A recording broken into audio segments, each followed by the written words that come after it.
Alors, on va parler des nouveautés de Lightroom 7.3. Alors, quelles sont les grosses nouveautés? Première chose, la correction du voile est venue en dessous de la clarté. Donc, plus besoin d'aller dans... il était dans Effets. Donc, maintenant, on veut corriger le voile. On le corrige directement ici à l'écran. Donc, première nouveauté. Deuxième nouveauté, dans les presets, si je viens sur un preset, par exemple, je peux prendre grain. On va peut-être prendre quelque chose qui se voit plus.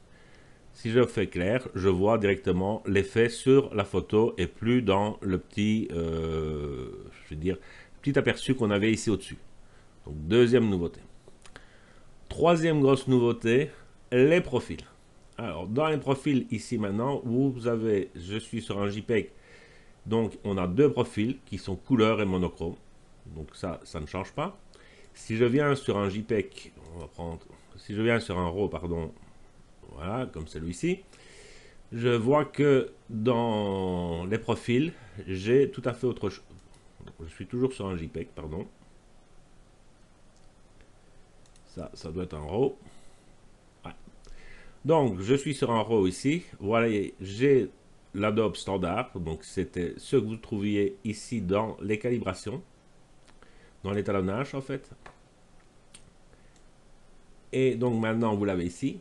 Donc, vous pouvez appliquer directement l'Adobe couleur, l'Adobe paysage, l'Adobe portrait, l'Adobe standard. Donc ça, c'est la nouveauté qu'on peut appliquer directement le profil ici des caméras que vous avez pour que ça ressemble plus à votre JPEG.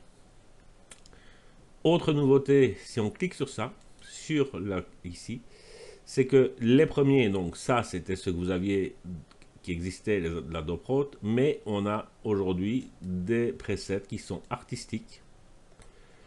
Donc ici on n'appelle plus ça preset mais profil. Je dois bien faire attention à mon nom parce que je vais vous montrer la différence.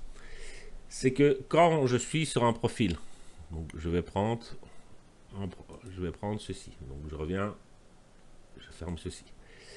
Si je fais classique général, courbe à contraste moyen. Si je viens dans la courbe des tonalités, vous voyez que j'ai une courbe, si j'applique un preset qui est fait.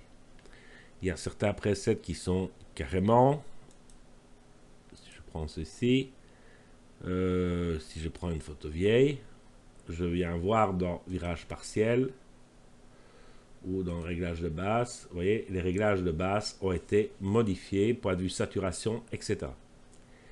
Donc ça, c'est les presets. Donc je viens réinitialiser. Si maintenant je viens ici et que je viens appliquer, par exemple, artistique ici, voilà, j'ai appliqué artistique, je ferme. Tous mes curseurs partout n'ont pas changé. Donc ce qui veut dire qu'avant que je travaille, j'applique ce profil et donc je peux modifier ensuite les hautes lumières, etc.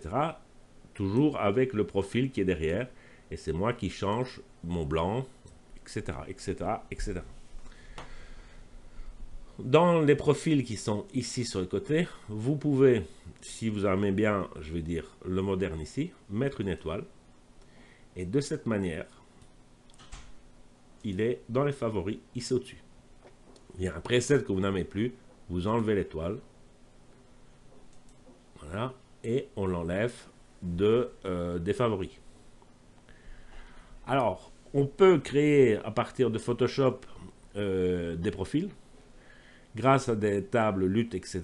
Et ça sera pour une prochaine vidéo pour expliquer comment est-ce qu'on crée des profils.